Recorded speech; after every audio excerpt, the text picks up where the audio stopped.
Hello everyone, स्वागत है बेटा आप सबका हमारे इस नए लेक्चर में सर्कल्स के। और बेटा आपको याद होगा कि हमने लास्ट लेक्चर में सर्कल स्टार्ट किया था और मैंने आपको उसमें बहुत सारे बेसिक्स करवाए थे जो जरूरी होते हैं सर्कल चैप्टर को समझने के लिए। ये बेटा जो सारे बेसिक्स थे वो आपके क्लास 9th और 10th के मैथ्स के बेसिस पे मैंने कराए थे और अभी भी वो सारे रिजल्ट बच्चों कंप्लीट नहीं हुए हैं। अभी भी बहुत सारे रिजल्ट्स अभी कराने बचे हैं। तो अपन बेटा आज के लेक्चर में जल्दी से सबसे पहले वो सारे रिजल्ट्स कंप्लीट करते हैं और फिर एक्चुअल जो अपना चैप्टर है उसे स्टार्ट करते हैं। लेकिन आज का लेक्चर स्टार्ट करने के पहले आप में से जितने भी बच्चों ने अभी तक हमारे टेलीग्राम चैनल को बेटा ज्वाइन नहीं किया है, आप सबसे एक हम्बल रिक्वेस्ट है कि नीचे डिस्क्रिप्शन बॉक्स में दिए हुए टेलीग्राम चैनल के लिंक को ज्वाइन करें और अपनी पढ़ाई को नेक्स्ट लेवल पर लेके जाए। टेलीग्राम चैनल में बेटा जुड़ने से आपको दो बेनिफिट होंगे। फर्स्ट बेनिफिट आपको ये है कि यहाँ पर बेटा मैं आपको बहुत सारे सवालों की प्रैक्टिस करा रहा हूँ, लेकिन अगर आपको जेईई मेंस और एडवांस क्रैक करना है तो आपको और भी ज्यादा क्वेश्चंस के प्रैक्टिस की जरूरत है। और बेटा ये एक्स्ट्रा क्वेश्चन मिलते कहाँ हैं? तो यार ये मिलते हैं आपके टेलीग्राम चैनल पे। और जो सेकेंड एडवांटेज है वो ये है कि बच्चों एक दिन में कई बार मैं मल्टीपल लेक्चर्स पोस्ट करता हूँ, तो इससे बच्चों का ये एक फीडबैक आता है कि सर हमारा ना कभी कभी लेक्चर छूट जाता है, हमको पता ही नहीं चलता कि आपने शेयर किया। तो बेटा टेलीग्राम चैनल पे मैं हमेशा एक उसका क्रिएटिव भी पोस्ट करता हूँ ताकि आप सारे बच्चों को इस बात की जानकारी रहे कि कौन से दिन कितने बजे कौन सा लेक्चर पोस्ट किया गया है, ताकि आपकी पढ़ाई बहुत अच्छे तरीके से हो पाए। अब बेटा अगर आपने टेलीग्राम चैनल का लिंक देखा डिस्क्रिप्शन बॉक्स में तो आपको उसमें एक लिंक और दिखाई दे रहा होगा। वो लिंक बेटा मेरे पर्सनल यूट्यूब चैनल का है और उस चैनल का भी एक बहुत फायदा है आपके लिए, क्योंकि मुझे ऐसा लगता है कि कोई भी एक एस्पिरेंट हो, किसी भी एग्जाम की अगर आप तैयारी कर रहे हो तो एक फेज आता है हमारी लाइफ में जब हमें थोड़ा सा डीमोटिवेशन लगता है। जब चीजें नहीं बनती, चीजें समझ में नहीं आती तो हम खुद पर डाउट करते हैं कि यार हम ये कर भी सकते हैं या नहीं। तो ऐसी स्थिति में बेटा आपका ये जो चैनल है आपका ये यूट्यूब का जो चैनल है जिसका लिंक आपको नीचे डिस्क्रिप्शन बॉक्स पे दिख रहा है, उस चैनल में बेटा सिर्फ मोटिवेशनल वीडियोस आएंगे, पॉजिटिव वीडियोस आएंगे, ऐसे वीडियोस आएंगे जो आपको इंस्पायर करें, जो आपको चार्ज अप करें, ताकि आप सब बेटा हमेशा एक पॉजिटिव माइंडसेट के साथ एग्जाम को अप्रोच करें और अपना सिलेक्शन इंश्योर करें। तो जो भी चैनल आपको लगता हो आपके लिए फायदेमंद है उसे जल्दी से ज्वाइन कर लीजिए। और अगर मेरे इन वीडियोस से आपको थोड़ा सा भी फायदा हो रहा है तो एक वीडियो को आप लाइक कर दीजिए। देखिए बेटा अब हम कंटिन्यू करते हैं जहां पर हमने एंड किया था हमारा लास्ट लेक्चर। मैं आपसे चर्चा कर रहा था साइक्लिक क्वाड्रिलेटरल की और उसमें बच्चों मैंने आपको 3 थ्योरम कराए थे। जो हमारा लास्ट थ्योरम था उसमें लिखा हुआ था, मैंने आपको 3 बेसिकली रिजल्ट्स बताए थे। उसमें लास्ट रिजल्ट था the internal angle bisectors of a cyclic quadrilateral form a quadrilateral which is also cyclic. ये लास्ट रिजल्ट था। नेक्स्ट बेटा अपने पास जो रिजल्ट है जो साइक्लिक क्वाड्रिलेटरल में हमारे लिए बहुत काम का है, that is if two sides of a cyclic quadrilateral if two sides of a cyclic quadrilateral if two sides of a cyclic quadrilateral, ठीक है, ये अपने को दिया हुआ है if two sides of a cyclic quadrilateral, ठीक है, if two sides of a cyclic quadrilateral are parallel, ठीक है, are parallel, ये अपने पास दिया हुआ है।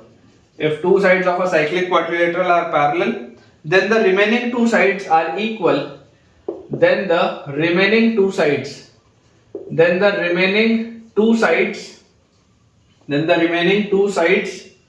are equal, ठीक है, then the remaining two sides are equal और उसके बाद लिखा हुआ है then the remaining two sides are equal and the diagonals are also equal and the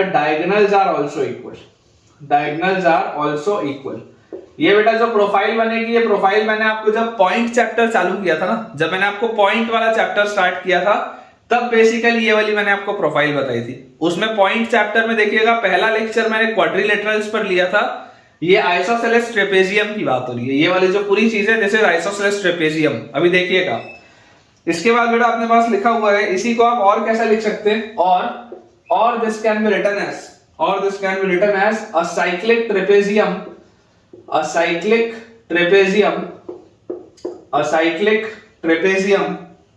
is isosceles,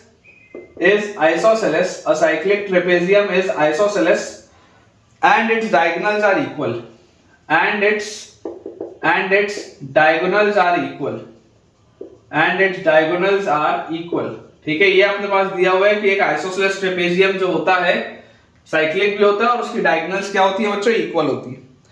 इसी का बेटा हमारे पास कन्वर्स भी है। मैं आपको कन्वर्स भी पहले लिखा देता हूं, फिर मैं सारी चीजें आपको एक साथ समझा दूंगा। कन्वर्स हमारे पास लिखा है, if two non parallel sides of a trapezium are equal, if two non-parallel sides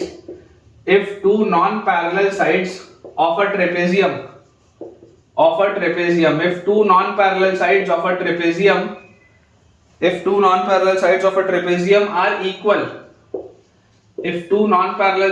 trapezium are equal, then it is cyclic, ठीक है, ये अपने पास दिया हुआ है, if two non-parallel sides of a trapezium are equal then it is cyclic। या इसको आप और कैसे लिख सकते हैं, और this can be written as an isosceles trapezium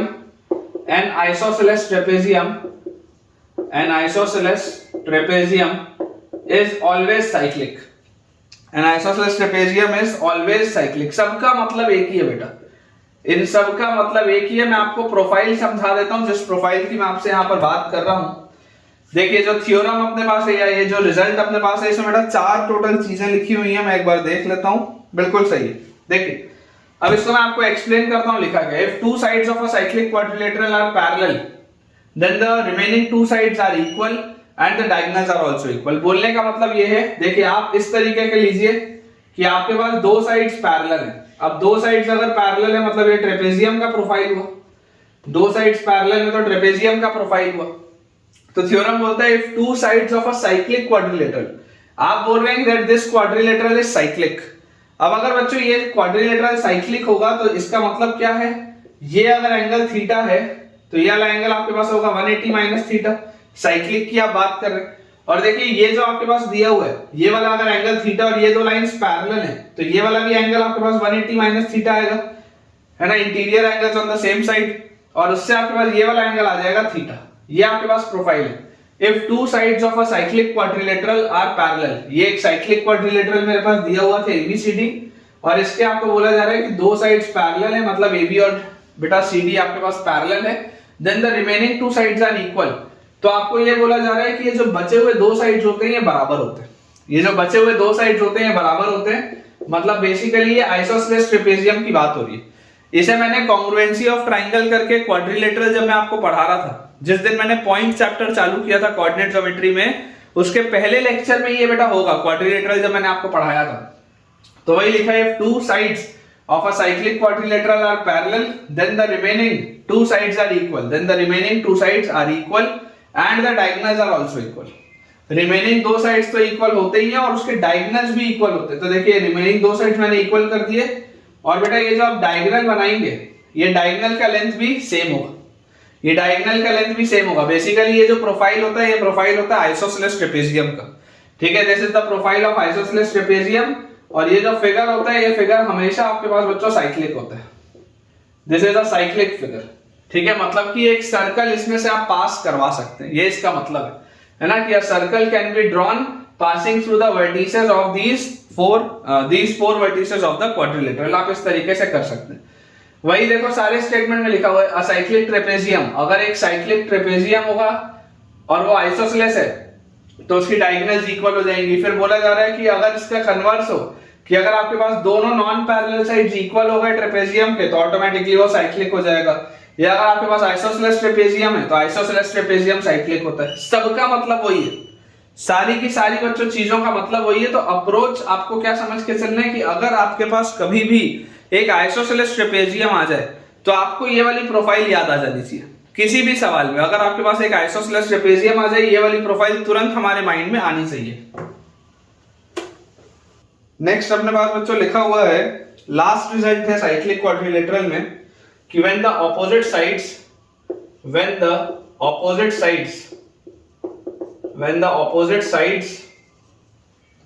of cyclic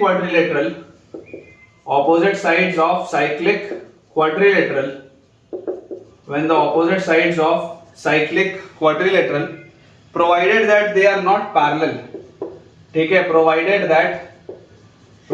that they are not parallel, अगर वो पैरेलल ना हो, ठीक है, provided that they are not parallel, are produced, अगर आप इसे प्रोड्यूस करें, are produced, then the bisectors of exterior angles, then the bisectors of exterior angles,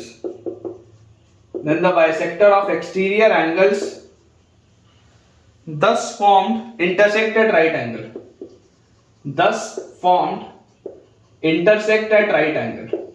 intersect at right angle, ठीक है। अगेन बहुत इंपॉर्टेंट बेटा ये प्रोफाइल है, ये ऐसी चीज है जो बच्चों को नहीं पता होती, ठीक है। तो इसमें मैं आपको स्टार लगा देता हूं, ये एक ऐसी चीज है जो जनरली बच्चों को पता नहीं होती है। तो चलिए इसको समझने की कोशिश करते हैं। देखिए बेटा प्रोफाइल में क्या है हमारे पास कि opposite sides of a cyclic quadrilateral, मैं यहां पर बेटा बनाता हूं, ये एक सर्कल है, ठीक है। थोड़ा सा अपन अलग तरीके से बनाते हैं ताकि आपको समझ में आए, क्योंकि इसका बेटा पहले आप साथ साथ में मत बनाइएगा, पहले आप पूरा फिगर देख लीजिएगा मैं कैसा बना रहा हूं, उसके बाद आप इसको बनाइएगा। ये एक बच्चों सर्कल हमारे पास दिया है और इस सर्कल के अंदर हमारे पास एक साइक्लिक क्वाड्रिलेटरल मैं बना रहा हूं, ठीक है। इस सर्कल के अंदर बेटा एक हम साइक्लिक क्वाड्रिलेटरल बना रहे हैं इस तरीके से।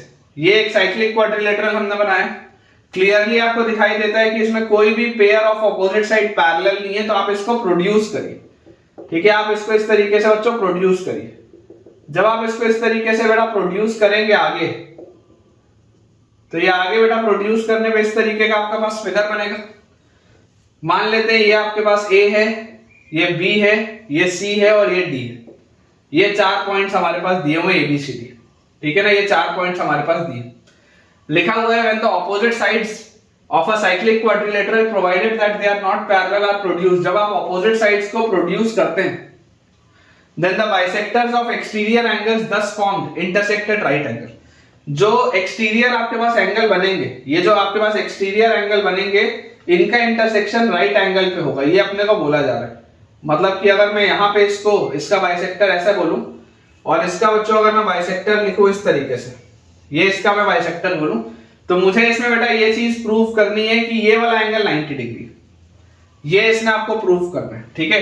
आपने ये ऑपोजिट साइड्स को आपने बेटा आगे देखो बढ़ाया, इसको आपने आगे बढ़ाया, इस पॉइंट को आप मान लो E बोल देते हो, इस पॉइंट को आप मान लो F बोल देते हो और ये वाले पॉइंट को आप मान लो G बोल देते हो, ठीक है। इसके बाद अपन इस पॉइंट को बोल लेते हैं H और इस पॉइंट को बोल लेते हैं I। जहां जहां पर भी कुछ इंटरसेक्शन आ रहा है अपन ने सबको नेमिंग कर दी। अब हमको यहाँ पर क्या पता है, हमको ये पता है कि ये छोटा सा एंगल और ये छोटा सा एंगल बराबर है, और हमको ये भी पता है कि ये छोटा सा एंगल और ये छोटा सा एंगल भी बराबर है। ये अपने को बस पता है क्योंकि ये आपने बाइसेक्टर किया।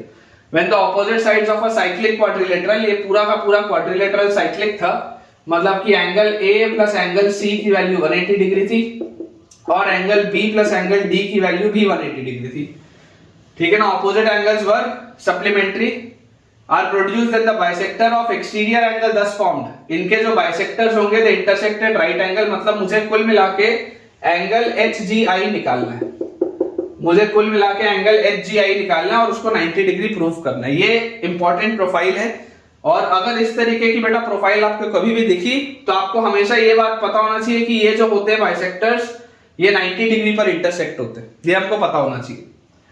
अब देखिए आप इसको कैसे बेटा प्रूफ कर सकते हैं। मान लीजिए आप इसको एंगल 1 बोलते हैं तो ये भी एंगल 1 होगा, अगर आप इसको एंगल 2 बोलते हैं तो ये भी एंगल 2 होगा। अब मुझे इसमें देखो क्या पता है, मुझे इसमें ये पता है कि अगर मैं ट्राइंगल ABF को लूं, फॉर ट्राइंगल ABF, तो ट्राइंगल ABF में मुझे दिखता है angle A plus angle B plus twice of angle 1, this will be equal to 180 degree. Angle A plus angle B plus twice of angle 1 will be equal to 180 degree, इसमें कोई doubt नहीं। Similarly बच्चों अगर मैं triangle ले लूं AED, triangle AED, ठीक है, एक बार मैंने ये बड़ा वाला ट्राइंगल लिया और एक बार मैं ये वाला बड़ा वाला ट्राइंगल ले रहा हूं, तो ट्राइंगल AED में मुझको क्या दिख रहा है, angle A plus angle D, angle A plus angle D plus twice of angle 2, twice of angle 2, angle A plus angle D plus twice of angle 2 is equal to 180 degree. ये अपने पास दिया हुआ है। अब इसके बाद अपन देखो यहाँ पे क्या कर सकते हैं, अपने को और चीज क्या यहाँ पर पता है कि यार अगर मैं इन दोनों को ऐड कर दूं, तो इन दोनों को ऐड करते ही मेरे पास देखो क्या आ जाएगा, twice of angle A plus angle B plus angle D plus twice of angle 1 plus twice of angle 2, this will be equal to 360 degree. ये आ जाएगा अपने पास। अब देखो बेटा ये एंगल बी प्लस डी, ये बी प्लस डी की वैल्यू 180 है, तो ये बी प्लस डी 180 है ना, इसके बदले आप यहाँ पे 180 लिख सकते हो। तो यार यहाँ से आपके पास आ गया twice of angle A plus twice of angle 1 plus twice of angle 2, this will be equal to 180 उधर गया तो ये आ गया 180 डिग्री। तो यार angle A plus angle 1 plus angle 2, इसकी वैल्यू मेरे पास आती है कितनी, 90 डिग्री। इसकी वैल्यू मेरे पास आ जाती है 90 degree, angle A plus angle 1 plus angle 2। अब यहां पर बच्चों समझने वाली बात है कि एंगल ए कौन सा अपन ने लिया है, ये वाला angle, this is your angle A. तो angle A plus angle 1 plus angle 2, तो यहां से बेटा देखो अगर ये एंगल ए है तो ये वाला जो एंगल होगा अंदर वाला, ये जो अंदर वाला एंगल जो सी था, दिस विल बी 180 माइनस ए। ये आपके पास कितना आ जाएगा 180 माइनस ए। अगर ये है तो ये आ जाएगा 180 माइनस ए, क्योंकि ये दोनों सप्लीमेंट्री है। अब आप बेटा समझिए कि अगर ये 180 माइनस ए है तो ऑटोमेटिकली ये वाला एंगल कितना आ जाएगा, ए। मैंने आपको लास्ट लेक्चर में बताया था कि अगर आप किसी साइड को बेटा जब प्रोड्यूस करते हैं, किसी भी साइड को जब हम प्रोड्यूस करते हैं तो जो एक्सटीरियर एंगल बनता है वो इंटीरियर ऑपोजिट एंगल के बराबर होता है। तो अगर ये एंगल ए है तो ये भी एंगल ए है।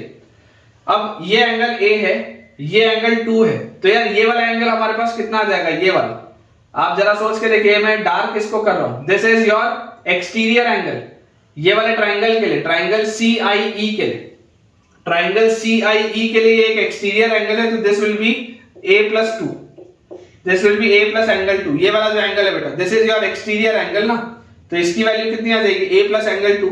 तो यार यहां से मेरे पास अगर मैं ध्यान से देखूं ट्राइंगल FGA को, आप बेटा देखिए ट्राइंगल FGA को, तो ट्राइंगल FGA में ऊपर वाला एंगल इज एंगल 1 प्लस ये एंगल G आपको पता नहीं है जो आपको निकालना है, प्लस ये जो है FG, मैंने A लिख दिया, FGA नहीं बेटा, FGI लिखो, यहाँ पे FGI होगा, ठीक है। और ये जो अंदर वाला एंगल आपके पास I है, ये अंदर वाला एंगल कितना है, A+ angle 2।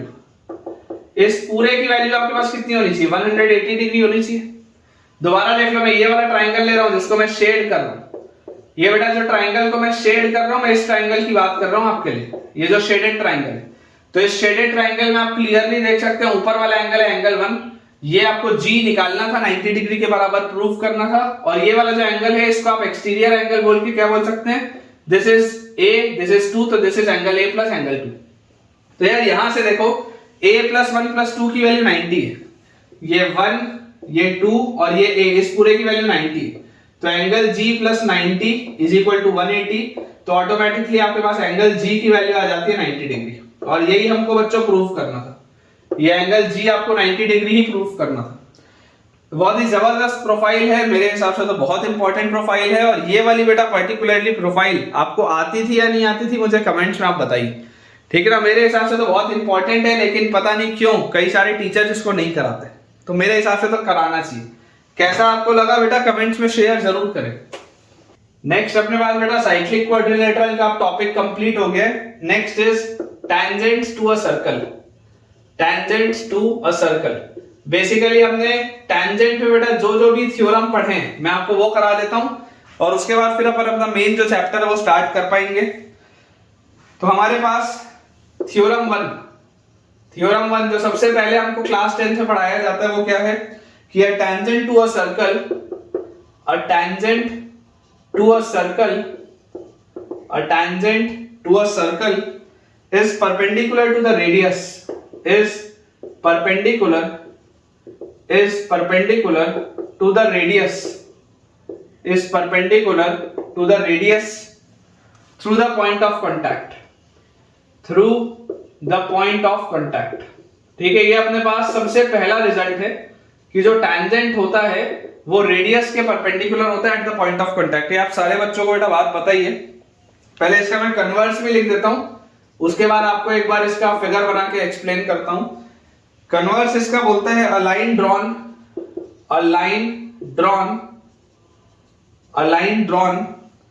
Through the end point of a radius, a line drawn through the end point, a line drawn through the end point of a radius, a line drawn through the end point of a radius and perpendicular to it, and perpendicular and perpendicular to it. A line drawn through the end point of a radius and perpendicular to it is a tangent to the circle. Is a tangent to the circle. ठीक है, is a tangent to the circle. ये बच्चों अपने पास दिया हुआ है इसका कन्वर्स. ठीक है, अगला थ्योरम लिखने के पहले मैं आपको इसको एक्सप्लेन कर देता हूं. हमें बोला जा रहा है कि अगर हमारे पास एक सर्कल है और सर्कल के अंदर ये सेंटर है और ये इसका रेडियस है r, तो tangent to a circle is perpendicular to the radius to the point of contact. जब आप इस पॉइंट ऑफ कांटेक्ट पे बात करें, this is your POC, point of contact.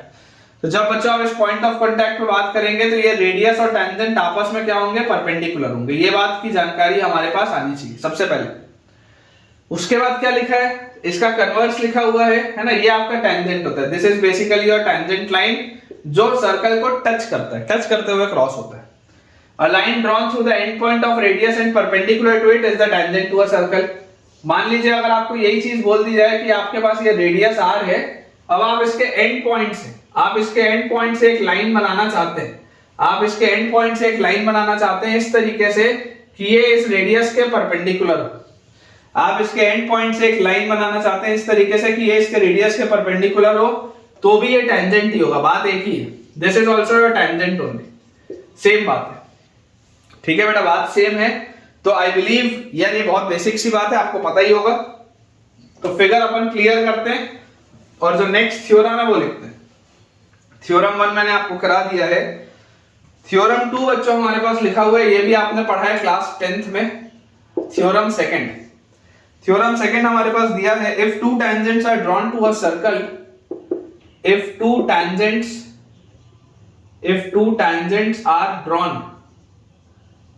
tangents are drawn to a circle from an external point,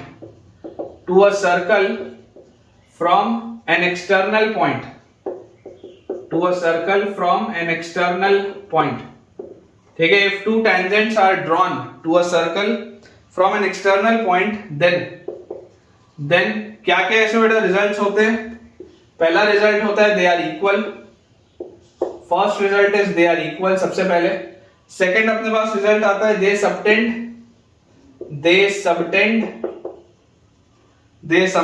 equal angle at the centre. दूसरी बात ये है हमारे पास that they subtend equal angle at the centre. And third है बच्चों they are equally inclined to the segment. They are equally inclined to the segment joining the center to that point. They are equally inclined to the segment joining the center to that point. Joining the center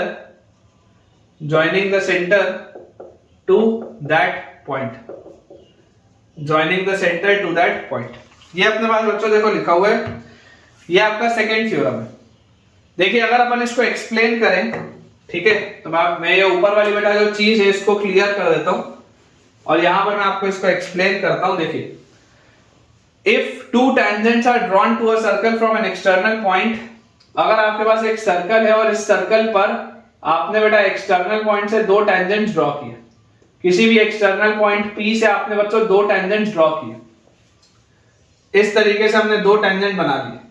तो अब इसमें result क्या है, result ये है that they are equal. सबसे पहले तो आपको ये बात पता होनी चाहिए कि अगर ये एक्सटर्नल पॉइंट से ड्रॉ की हुई टेंजेंट आपके सर्कल को दो दफे टच करती है A और B पे, तो सबसे पहली बात है कि PA और PB का लेंथ तो सेम होता है.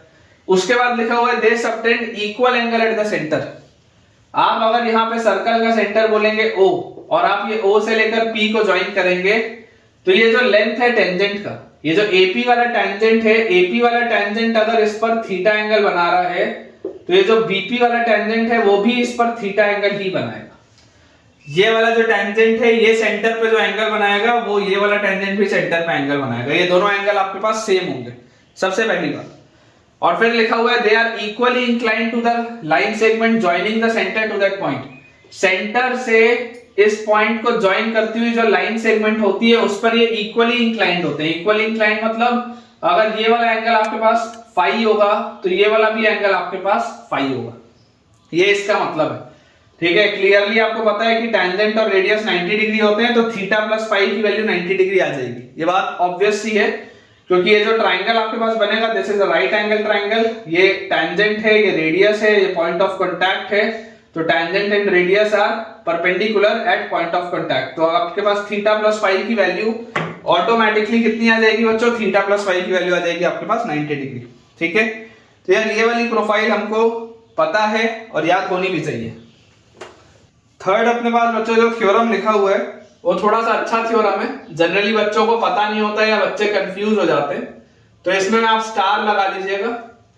थर्ड थ्योरम हमारे पास दिया है, if two chords of a circle, if two chords of a circle, if two chords of a circle intersect inside or outside the circle, intersect inside or outside, if two chords of a circle intersect inside or outside the circle, intersect inside or outside the circle, when produced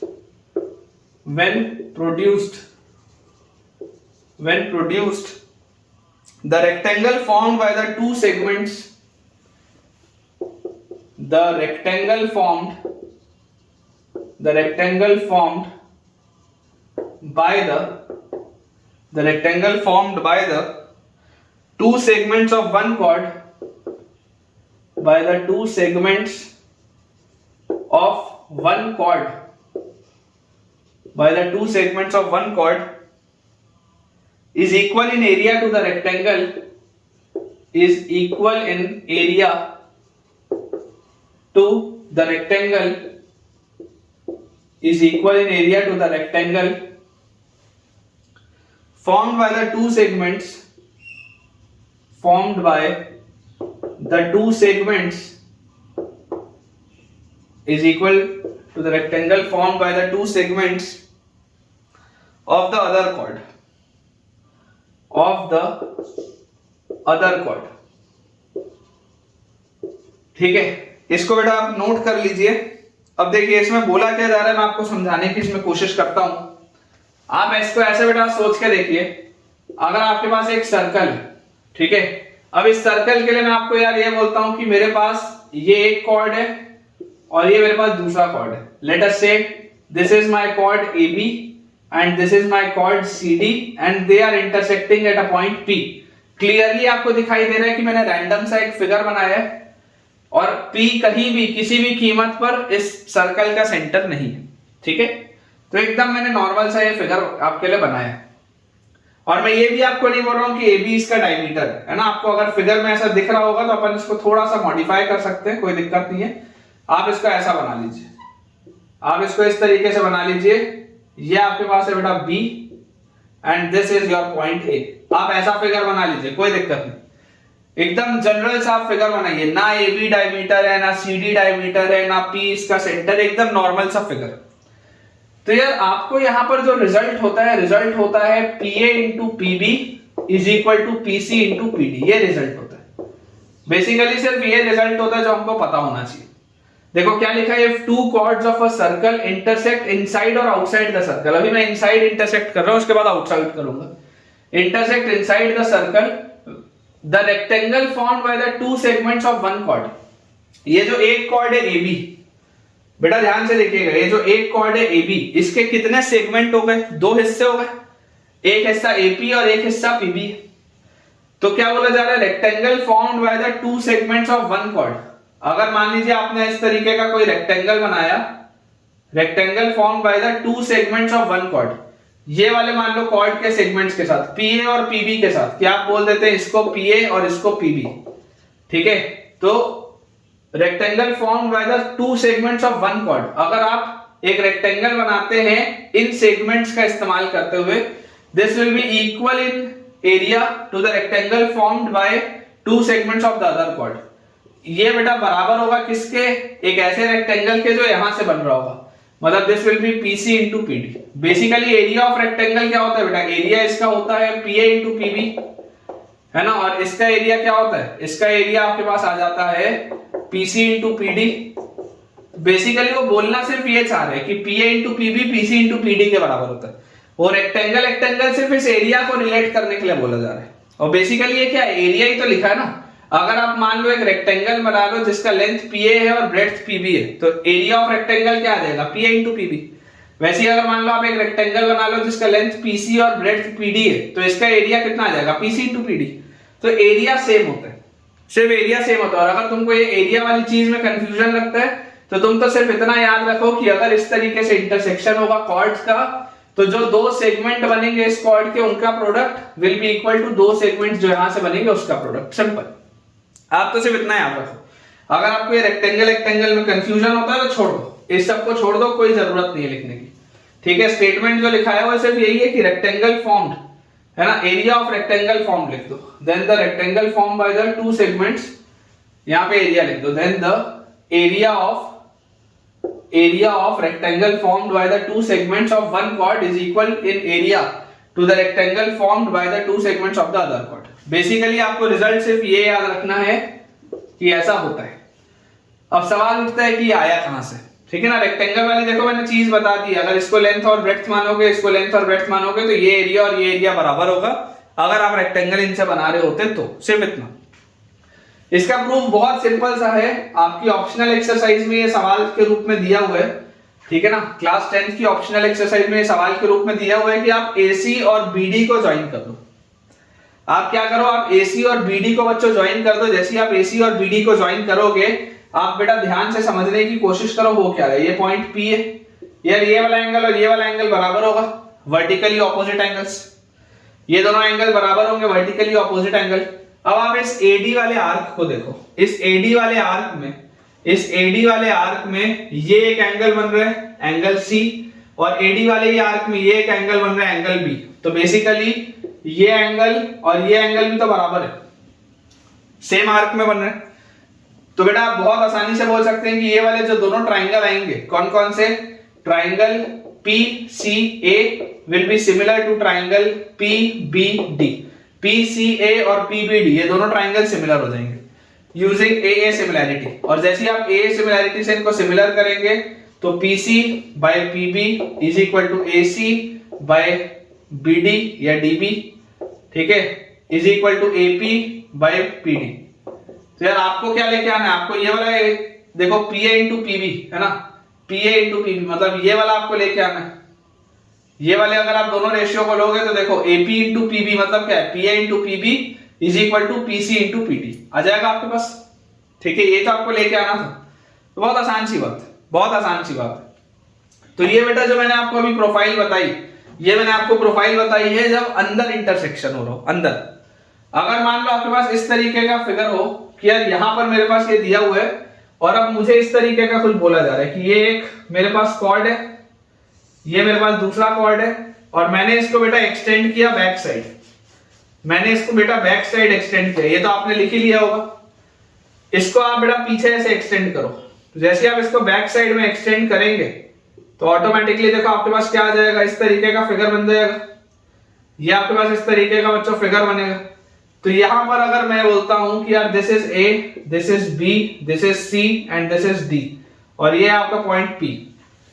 If two chords of a circle intersect outside the circle when produced, if two chords of a circle intersect outside the circle when produced, area of rectangle formed by the two segments of one chord, इस chord के जो दो segment हो रहे हैं again क्या हो रहे हैं, PA into PB, यही हो रहे हैं। रिजल्ट वही है, PA into PB is equal to PC into PD, result same है। रिजल्ट को कोई फर्क नहीं पड़ रहा है। आपके पास चाहे इस तरीके का इंटरसेक्शन हो या आपके पास इस तरीके का इंटरसेक्शन हो, दोनों में रिजल्ट सेम आएगा। ये वाले को कैसे प्रूफ करते हैं अभी बेटा मैं आपके लिए एक स्टेटमेंट और लिखता हूं, वहां से आपको समझ में आएगा। लेकिन आप ये मान के चलिए कि अगर आपके पास ये प्रोफाइल लिखी है तो इस प्रोफाइल में ये रिजल्ट याद होना चाहिए। ठीक है, इसको कहीं कहीं पर इंटरसेक्टिंग कॉर्ड थ्योरम भी बोलते हैं, ICT भी बोलते हैं। तो अगर आपको इसको ICT के नाम से भी लिखना हो तो आप लिख सकते हैं, अदरवाइज आपके 10th में ऑप्शनल एक्सरसाइज में बेटा ये चीज दी है। ये वाली चीज कैसे प्रूफ करते हैं मैं आपको बताता हूं। ठीक है, इसके लिए अपन थ्योरम 4 देखते हैं, वहां से आपको ये वाली चीज आराम से प्रूव होती हुई दिख जाएगी। थ्योरम 4 बच्चों अपने पास इसमें लिखा हुआ है। ठीक है, थ्योरम 4, इससे अपन देखते हैं कि अपन कैसे प्रूव कर सकते हैं। लिखा है अपने पास if PAB is a secant, if PAB is a secant, if PAB is a secant to a circle, if PAB is a secant to a circle intersecting the circle at A and B, intersecting the circle at A and B, intersecting the circle at A and B, and PT is a tangent, and PT is a tangent, and PT is a tangent, then जो रिजल्ट होता है बेटा that is PA into PB is equal to PT का square. ठीक है, ये result आपको मैंने पहले भी बताया होगा जब मैं आपको पढ़ा रहा था साइक्लिक क्वाड्रिलेटरल, जब मैंने आपको पॉइंट बताया था तब भी मैंने ये चीज बताई है। तो यार यहां से देखो आपके पास अगर इस तरीके की एक प्रोफाइल है कि आपके पास टेंजेंट दिया हुआ है, this is P, this is T, और ये हमारे पास एक सीकेंट दिया हुआ है कि ये P है, ये A है और ये B है। ऐसा आपके पास बेटा फिगर बना है। ये PT आपका टेंजेंट है, इसको टच करता हुआ जाएगा, और ये PAB आपका सीकेंट है। ठीक है, A और B पर इसको कट कर रहा है सर्कल को। यार यहां से अपने पास क्या आ जाता है, देखो इसका मैं डेरिवेशन नहीं कर रहा हूं, ये क्लास 10th की बुक में दिया हुआ है। ठीक है, यहां से आपके पास रिजल्ट आ जाता है PA into PB is equal to PT का स्क्वायर। ये रिजल्ट होता है जो मेरे को याद होना चाहिए। ठीक है ना, ये बच्चों रिजल्ट होता है जो मुझको याद होना चाहिए कि PA into PB is equal to PT का स्क्वायर। और अगर आप बोलें कि सर पिछला वाला हम कैसे इससे प्रूव करें, तो मैं आपको बोलता हूं बेटा, अगर आपने मान लो एक सीकेंट और बना लिया होता, अगर बच्चों आपने मान लो एक सीकेंट और बना लिया होता और आप बोल देते कि सर ये पॉइंट C और ये पॉइंट D, तो इस केस में आप क्या बोलते, इस केस में आप बोलते PC into PD is equal to PT का स्क्वायर। आप ये भी तो बोलते हैं कि PC into PD is equal to PT का स्क्वायर, सेम रिजल्ट। तो यार यहां से मेरे पास क्या हो जाएगा, therefore PA into PB is equal to PC into PD। यही तो था लास्ट वाला रिजल्ट, यही तो लास्ट वाला रिजल्ट था जो याद होना चाहिए था। ठीक है, तो आपके पास बच्चों ये चीजें आपको पता होनी चाहिए, ये चीजें आपको पता होनी चाहिए, बहुत यूज आता है, इसका बहुत ज्यादा यूज आता है, आपको अच्छे से बेटा याद रखना है ये सबको। लास्ट बच्चों जो थ्योरम है दैट इज थ्योरम 5। ठीक है, थ्योरम 5, थ्योरम 5 क्या बोलता है आपको कि if a chord is drawn through the point of contact, if a chord is drawn, if a cord is drawn through the point of contact, through the point of contact, if a cord is drawn through the point of contact of a tangent to a circle, point of contact of a tangent, point of contact of a tangent to a circle, to a circle, then the angles which this chord makes, then the angles which this chord, then the angles which this chord makes, then the angles which this chord makes with the given tangent, with the given tangent, with the given tangent are equal respectively to the angles, are equal respectively, are equal respectively to the angles, to the angles formed in the corresponding, angles formed in the corresponding, to the angles formed in the corresponding alternate segments, alternate segments। ये अपने पास बच्चों statement लिखा है, थोड़ा सा भारी भरकम statement है। अक्सर बच्चों को मैं देखा हूं कि इसमें समझ ही नहीं आता कि सर करना क्या। अक्सर ऐसा बच्चे बोलते हैं कि सर क्या लिख दिया, पर ये भी NCERT, this is also NCERT. देखिए समझने की कोशिश करिए, आपके पास बेटा एक सर्कल दिया है, ठीक है, अच्छा सर्कल बन गया एक बार में। तो बोला जा रहा है if a chord of a circle is drawn through the point of contact of a tangent. देखिए ये मान लेते हैं अपने पास टेंजेंट का पॉइंट ऑफ कांटेक्ट है, ठीक है, let us say this is the point of contact of a tangent.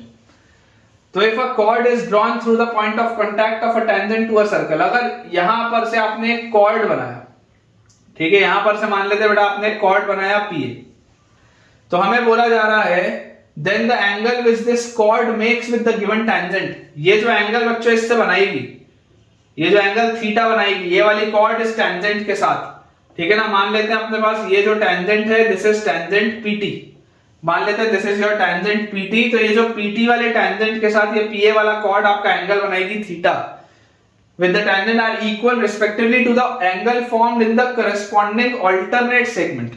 बोलने का मतलब है कि यही जो कॉर्ड है with this chord makes with the given tangent is equal to the angle formed in the corresponding alternate segment। तो देखो ये इस सेगमेंट में एंगल थीटा बना रहा है, तो आप अगर अल्टरनेट सेगमेंट में एंगल लेते हैं, आप बच्चों अगर अल्टरनेट सेगमेंट में एंगल लेते हैं तो बोला जाता है कि ये एंगल भी थीटा होना चाहिए, ये एंगल भी थीटा होना चाहिए, ये आपके पास रिजल्ट है। अगर ये एंगल थीटा होगा तो ये वाला सेगमेंट आगे कहीं पर भी जो एंगल बनाएगा वो एंगल क्या होना चाहिए, थीटा ही होना चाहिए। ठीक है, इसको थोड़ा सा मैं और अच्छे से बना लेता हूं ताकि आपको क्लैरिटी आए। इसको थोड़ा सा ऐसे ब्रॉड अपन बनाते हैं इस तरीके से, ठीक है, इस तरीके से बनाते हैं। ये आपको बोला जा रहा है this is your angle theta, तो ये थीटा है तो ये भी थीटा होगा। अब देखो अगर इसको बेटा आपको प्रूव करना हो तो प्रूव करने का तरीका बहुत सिंपल सा है कि यार अगर ये आपका सर्कल का सेंटर है तो आप तो ऐसा करो, सेंटर से इसको ज्वाइन करो और सेंटर से आप इसको भी ज्वाइन करो, कर सकते हैं अपन ज्वाइन। ठीक है, ये सर्कल का बच्चों सेंटर है O, मान लेते हैं सर्कल का सेंटर है O। क्लियरली आपको पता है कि यार OP जो होगा वो रेडियस होगा, OP जो होगा रेडियस होगा, ये पॉइंट ऑफ कांटेक्ट है तो OP will be perpendicular to PT, ये बात में कोई डाउट नहीं। OP और PT अगर परपेंडिकुलर होने चाहिए, OP और PT अगर परपेंडिकुलर होने चाहिए तो देखो ये एंगल थीटा है, अगर ये वाला एंगल थीटा है तो ये जो छोटा सा एंगल है, ये छोटा सा एंगल आपके पास कितना आना चाहिए, 90 माइनस थीटा, क्योंकि ये पूरा एंगल 90 है, उसमें से ये थीटा है तो ये वाला हिस्सा क्या होगा, 90 माइनस थीटा। अब जरा आप सोच के देखो कि यार OP और OA तो बराबर है, दोनों ही रेडियस के बराबर है। OP और OA जो है वो दोनों ही रेडियस के बराबर है, तो दोनों बराबर है। अब अगर ये दोनों इक्वल हैं तो आइसोसेलेस ट्रायंगल के हिसाब से ट्रायंगल OPA जो होगा, ट्रायंगल OPA जो आपके पास होगा वो आपके पास क्या आ जाएगा, आइसोसेलेस। और अगर बच्चों ट्रायंगल OPA आपके पास आइसोसेलेस आ जाएगा तो यार अगर ये 90 माइनस थीटा था तो ये वाला भी एंगल 90 माइनस थीटा ही आएगा। अगर ये 90 माइनस थीटा था तो ये वाला भी एंगल 90 माइनस थीटा आएगा। तो जरा सोच के देखो ये एंगल जो आएगा POA, एंगल POA ये कितना, क्या 2 थीटा आ जाएगा क्या, सोच के देखो ये 90 और 90 180 माइनस 2 थीटा, तो ये वाला एंगल 2 थीटा आ जाएगा। अब जैसे ये वाला एंगल तुमको 2 थीटा मिल गया, अब तो सवाल खत्म। देख लो अब ये टेंजेंट टेंजेंट से कोई लेना देना नहीं है, ये आर्क है AP, ये AP आर्क सेंटर पे 2 थीटा अगर सबटेंड कर रहा है तो अल्टरनेट सेगमेंट में क्या एंगल सबटेंड करेगा, ये अल्टरनेट सेगमेंट में थीटा एंगल सबटेंड करेगा। हो गया, बहुत आसानी से हो गया। ठीक है, तो आपके पास बेटा ये रिजल्ट बहुत इंपॉर्टेंट है, this is a very important result. और इन सब के अलावा आपको बेटा एक जो थ्योरम और याद रखना है, जो मेरे नोट्स में यहां पर तो नहीं दिया लेकिन मेरे हिसाब से इंपॉर्टेंट है, that is Ptolemy's theorem. Cyclic quadrilateral में आता है, दिस इज टॉलेमीज थ्योरम। ठीक है ना, साइक्लिक क्वाड्रिलेटरल में आता है बेटा ये टॉलेमीज थ्योरम, आप देख लीजिएगा, मैंने आपको कराया हुआ है। टॉलेमीज थ्योरम आपको पता होना चाहिए कि किस तरीके से अपोजिट साइड्स के प्रोडक्ट का सम जो होता है वो डायगोनल्स के प्रोडक्ट के बराबर होता है। ठीक है ना, मतलब अगर एक साइड आपका A है, दूसरा साइड B है और C और D है तो AB प्लस CD की वैल्यू D1 D2 के बराबर आती है, टॉलेमीज थ्योरम। इसको आप देख लीजिएगा, this is also very important, है ना, this is also very important. तो इसके साथ बच्चों जो बेसिक पोर्शन है, जो बेसिक पोर्शन है सर्कल का, जो आपको पता होना चाहिए, जिसकी आपको जानकारी होनी चाहिए, वो मेरे हिसाब से तो हो चुका है बेटा खत्म। और अब अगर ये खत्म हो गया तो अपन अपने मेन चैप्टर की तरफ जो कोऑर्डिनेट ज्योमेट्री है उससे स्टार्ट करते हैं। तो देखिए बेटा सर्कल में हमने बेटा क्या देखा था, हमने ये देखा था कि अगर हमारे पास एक सर्कल दिया होगा तो सर्कल एक ऐसे पॉइंट का लोकस होता है, circle is a locus of a point which moves such that it is always at a fixed distance r from a particular fixed point. ये फिक्स्ड पॉइंट को हम सेंटर बोलते हैं, जिसके कोऑर्डिनेट्स अगर मैं फिलहाल के लिए a, b ले सकता हूं।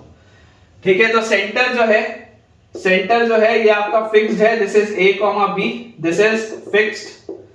एंड जो कांस्टेंट है बेटा radius is equal to r, this is also fixed. ये दो चीजें आपके पास ऐसी हैं विच आर फिक्स्ड। तो यार लोकस ऑफ अ पॉइंट है ना, लोकस में अगर आपको मान लो आपको लोकस निकालना हो, लोकस ऑफ पॉइंट P, तो लोकस ऑफ पॉइंट P क्या होगा, इक्वेशन ऑफ सर्कल होगा।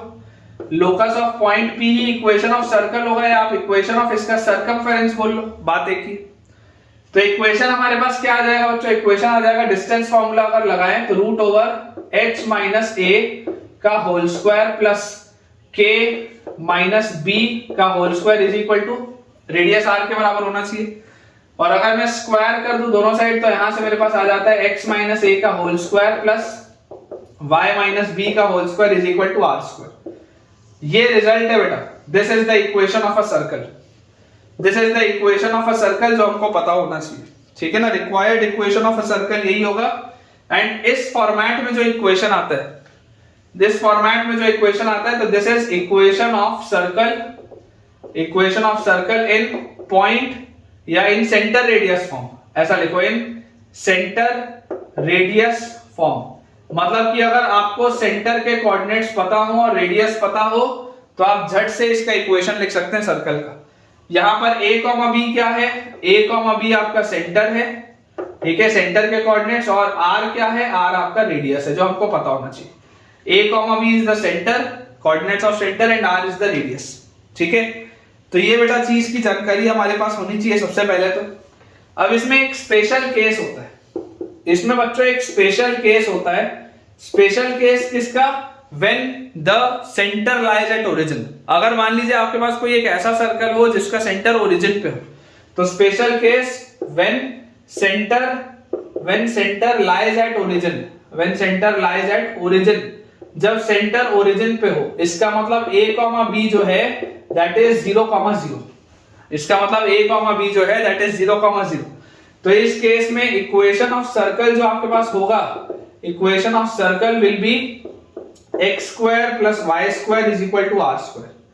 Equation of circle will be x square plus y square equal to r square. a और b 0 हो जाएगा, और r क्या है बेटा, r is the radius of the circle, ठीक है ना, r is the radius of the circle. अब यहां पर बेटा आप देखिए, आपने अभी इक्वेशन क्या लिखा था, अपन ने इक्वेशन लिखा था x माइनस a का whole square plus y minus b का whole square is equal to r square. ये अपन ने इक्वेशन अपने पास लिखा है, ठीक है।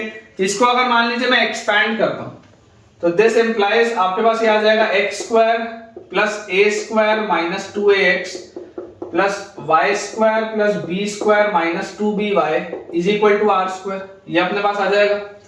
और यार यहां से मैं इसको क्या बोल सकता हूं, यहां से इसको मैं अगर थोड़ा सा रीअरेंज करके लिखूं तो x square plus y square minus 2ax और minus 2by plus a square plus b square minus r square is equal to 0। ये आ जाएगा अपने पास पूरा रिलेशन घूम फिर के कि x square plus y square minus 2ax minus 2by plus a square plus b square minus r square is equal to 0। तो यहां से बच्चों अगर मैं आपको ये बोल दूं कि अपन ऐसा करते हैं, put g is equal to minus a and f is equal to minus b and c is equal to a square plus b square minus r square। ऐसा मैं क्यों करवा रहा हूं अभी आपको पता चलेगा। तो यहां से आपके पास देखो इक्वेशन क्या आ जाएगा, x square plus y square plus ये माइनस a को आपने अगर g बोल दिया तो plus 2gx plus 2fy plus c equal to 0। ये आपके पास आ जाएगा, ये आपके पास आ जाएगा इक्वेशन ऑफ द सर्कल। देखो यही वो इक्वेशन था जो मैंने आपको लास्ट लेक्चर में लिखाया था। तो बेटा ये आपके पास आ जाता है general equation, this is your general equation, जो मैंने आपको लास्ट लेक्चर में बताया था, general equation of a circle, general equation of a circle. और इसमें इंपॉर्टेंट चीज आपको क्या दिख रही है, इंपॉर्टेंट चीज आपको ये दिख रही है कि coefficient of x square is equal to coefficient of y square. सबसे पहले तो x स्क्वायर और y स्क्वायर का कोफिशिएंट सेम होता है ना, और प्रेफरेबली आप उसको 1 बना के ही आगे चालू करते हैं ना। x स्क्वायर और y स्क्वायर का कोफिशिएंट सेम होता है, सबसे पहले तो आपको ये बात पता होनी चाहिए। और दूसरा होता है coefficient of xy is equal to 0। आप देख लो xy वाला कोई भी टर्म नहीं है, xy वाला कोई भी टर्म नहीं है, x स्क्वायर है, y स्क्वायर है, और यहां पर आएगा आपके पास 2gx plus 2fy plus c equal to 0। Clearly आप देख सकते हैं xy वाला कोई भी टर्म हमारे पास नहीं है। तो अगर बच्चों ये चीज मेरे पास आ जाती है लिखी हुई, तो यार यहां से देखो मुझे समझ में क्या आता है, मुझे यार यहां से ये चीज समझ में आती है। सवाल कैसे सॉल्व करने हैं मैं आपको सिखाऊंगा। आप इसको थोड़ा सा ऐसा करिए बेटा, परफेक्ट स्क्वायर बनाने का कोशिश करिए। आप इसको ऐसा लिखिए, x square plus 2gx plus उसके बाद आपके पास आ जाएगा y square plus 2fy plus c equal to 0। Basically जो इस फॉर्मेट में लिखा हुआ था ना, मैं वही बनाने का आप देखो प्रयास कर रहा हूं, वैसे ही बना रहा हूं। तो यहां से मेरे पास देखो क्या आ जाता है, this is x plus g का whole square, x plus g का होल स्क्वायर, और यहां पर क्या आएगा, x square plus 2gx plus g square आएगा, माइनस g स्क्वायर कर दो, प्लस y प्लस f का होल स्क्वायर, तो y स्क्वायर प्लस 2fy आएगा, प्लस f स्क्वायर आएगा, माइनस f स्क्वायर कर दो, और plus c is equal to 0। तो हमारे पास आ जाता है यहां से x प्लस g का whole square plus y plus f का whole square is equal to, इन सबको उधर ले जाऊंगा तो g square plus f square minus c, ये आता है यार मेरे पास। देख लो बेटा ध्यान से, ये अपने पास रिजल्ट आता है। और इसको भी आप कैसे लिख सकते हो, इसको भी आप लिख सकते हैं इस फॉर्मेट में कि यार अगर मैं इसको ऐसा लिख दूं, रूट ऑफ दिस और इसका स्क्वायर, क्योंकि अभी थोड़ी देर पहले मैंने आपको सर्कल का इक्वेशन बताया था सेंटर रेडियस फॉर्म में, सेंटर रेडियस फॉर्म में, जिसमें कि अगर आपको सेंटर पता हो और रेडियस पता हो तो आप इस फॉर्मेट में इक्वेशन लिख सकते हैं। तो यार ये जो आपके पास चीज आई थी, ये जो आपके पास बेटा जनरल इक्वेशन आया था, this was the general equation of a circle. तो general equation of a circle में आपने क्या देखा था कि x स्क्वायर और y स्क्वायर का कोफिशिएंट सेम था और xy का कोफिशिएंट गायब था, है ना। तो यार ये वाली जो चीज अपने पास आती है, ये वाली बेटा जो चीज अपने पास आती है, अब इसको इक्वल टू 1 भी कर दो, क्योंकि 1 करके ही अपन सवाल सॉल्व करेंगे। अभी मैं आपको एक नोट में लिखाऊंगा ये चीज, उसमें कोई दिक्कत नहीं है। तो यार यहां से आपको देखो क्या दिखाई देता है कि अगर मेरे पास ये जनरल इक्वेशन दिया हो तो सेंटर ऑफ द सर्कल क्या आएगा, centre of the circle will be minus g comma minus f, centre of the circle will be minus g comma minus f, and radius of the circle will be under root of g square plus f square minus c, radius of the circle will be under root of g square plus f square minus c। ठीक है क्या बेटा, देख लीजिए general equation में आपने ये देख लिया कि x स्क्वायर और y स्क्वायर का कोफिशिएंट जो होता है वो सेम होता है। प्रेफरेबली हमको इसको 1 बना के सॉल्व करना है, क्योंकि अगर आप ये वाला रिजल्ट लगाना चाहते हैं, ये जो बेटा मैंने रिजल्ट लिखा है, अगर आप ये वाला रिजल्ट लगाना चाहते हैं तो ये वाला रिजल्ट लगाने के लिए आपको x स्क्वायर और y स्क्वायर के कोफिशिएंट को 1 बनाना पड़ेगा। 99% बच्चे ये गलती कर देते हैं कि वो ये रिजल्ट डायरेक्टली लगा देते हैं विदाउट इंश्योरिंग कि x स्क्वायर और y स्क्वायर का कोफिशिएंट 1। तो आपको सबसे पहले इंश्योर करना पड़ेगा कि इसका कोफिशिएंट 1 आए, उसके बाद ही आप ये रिजल्ट लगाएं। ठीक है, कोफिशिएंट ऑफ xy हमारे पास 0 आता है, ये बात भी हमको पता है। इसके बाद बेटा हमने सेंटर और रेडियस भी निकाल लिया इस इक्वेशन को सॉल्व करके। तो बेसिकली आप देखिए सेंटर को आप और क्या बोल सकते हैं, सेंटर ये जो हमने निकाला है दिस इज माइनस g, तो माइनस g कब आएगा, जब आप ले लेंगे minus half times of coefficient of x, minus half times of coefficient of x। तो कोफिशिएंट ऑफ x क्या था, 2g था, उसका हाफ करता तो g होता, विद माइनस साइन तो minus g, and minus half times of coefficient of y, minus half times of coefficient of y। ठीक है, यही है, ये माइनस g को माइनस f को आप ऐसे भी लिख सकते हो, this is basically minus half times of coefficient of x comma minus half times of coefficient of y। और आप जब भी सॉल्व करेंगे, आप बेटा जब भी सॉल्व करेंगे, सॉल्व करते टाइम आपको यहां पर देखो मैंने एक्सक्लेमेशन साइन लगा दिया है, सतर्क रहना है, चौकन्ने रह के सॉल्व करना है। जब भी आप इक्वेशन को सॉल्व करोगे आपको ये इंश्योर करना है कि आप x स्क्वायर और y स्क्वायर के कोफिशिएंट को 1 करें, बिना 1 के आगे नहीं बढ़ना है। और xy का कोफिशिएंट 0 होना चाहिए। अगर xy वाला टर्म आपको दिख रहा है इसका मतलब वो सर्कल नहीं है। अगर आप चाहते हैं कि एक सेकंड डिग्री का जो कर्व होता है, सेकंड डिग्री का कर्व अगर आप चाहते हैं कि आपके पास बेटा ये पूरा का पूरा क्या आ जाए, एक सेकंड डिग्री का कर्व अगर आप चाहते हैं कि वो सर्कल आ जाए, तो उसके लिए xy वाला टर्म उसमें गायब होना चाहिए, xy वाला टर्म बच्चों एग्जिस्ट नहीं करना चाहिए।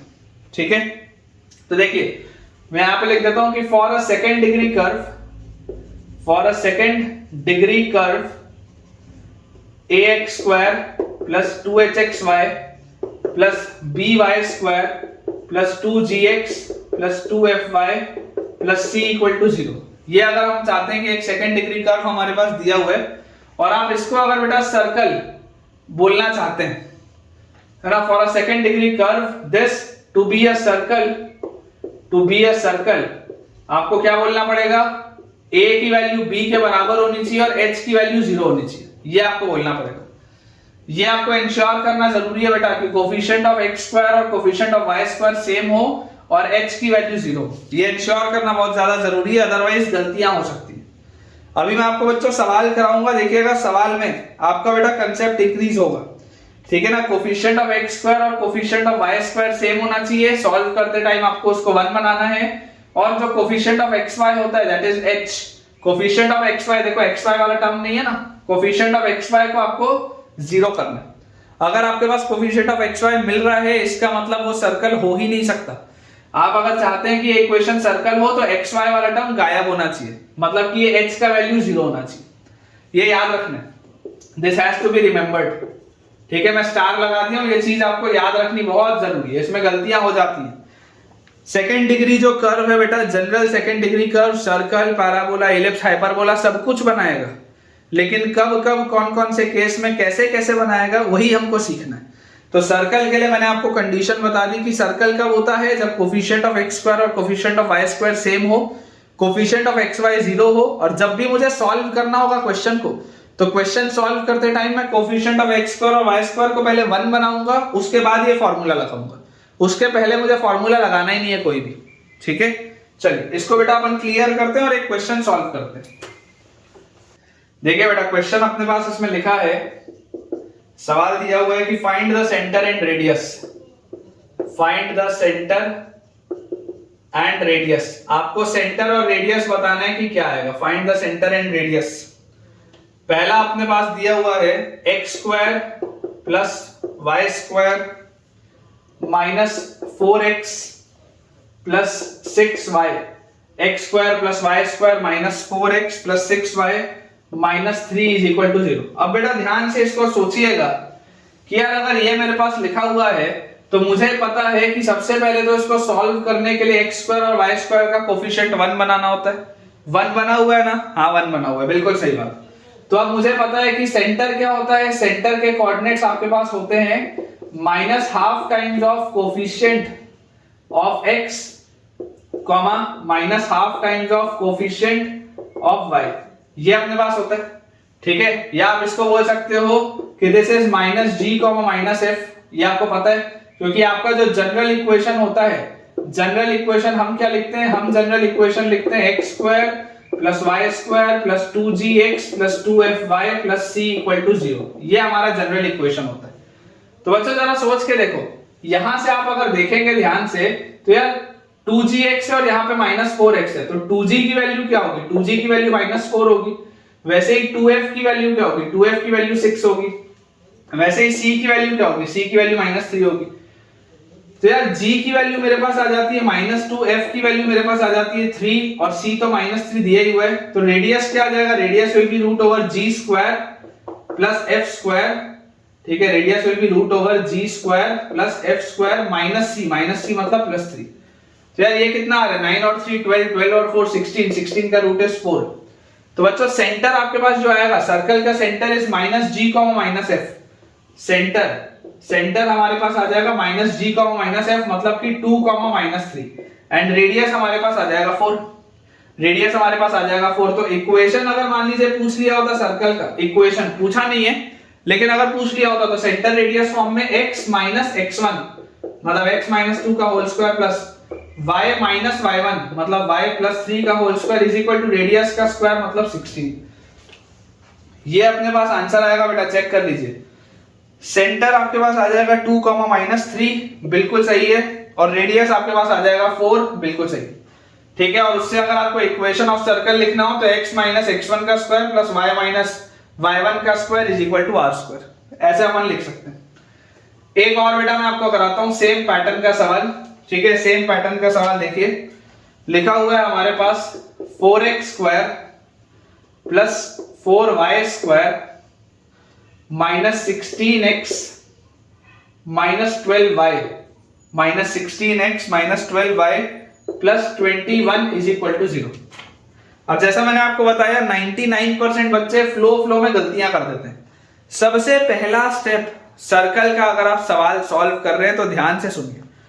सबसे पहला स्टेप सर्कल के सवाल में होता है एक्स स्क्वायर और वाई स्क्वायर के कोफिशिएंट को 1 बनाना, सबसे पहले। क्योंकि हमने ये सारे जो रिजल्ट्स निकाले ये जो हमने बच्चों सारे रिजल्ट्स निकाले हैं उसमें हमने इंश्योर किया है कि एक्स स्क्वायर और वाई स्क्वायर का कोफिशिएंट 1 हो। तो सबसे पहला स्टेप तो यही है। तो यार यहां से मैं बोलता हूं कि इसका पूरे को आप अगर डिवाइड करोगे 4 से तो आपके पास आएगा x square plus y square minus 4x minus 3y plus 21/4 is equal to 0। ये अब आपके पास इक्वेशन है। अब आपका इक्वेशन क्या होता था? आपका इक्वेशन होता था x square plus y square plus 2gx plus 2fy plus c is equal to 0। तो यार 2g की वैल्यू -4 आ रही है तो g की वैल्यू है -2। सिमिलरली 2f की वैल्यू y का कोफिशिएंट -3 आ रहा है तो f का वैल्यू है -3/2 और कांस्टेंट टर्म की वैल्यू आ रही है 21/4। तो यार रेडियस क्या आ जाएगा? Radius will be under root of g square plus f square और माइनस c, ये आ जाएगा आपके पास।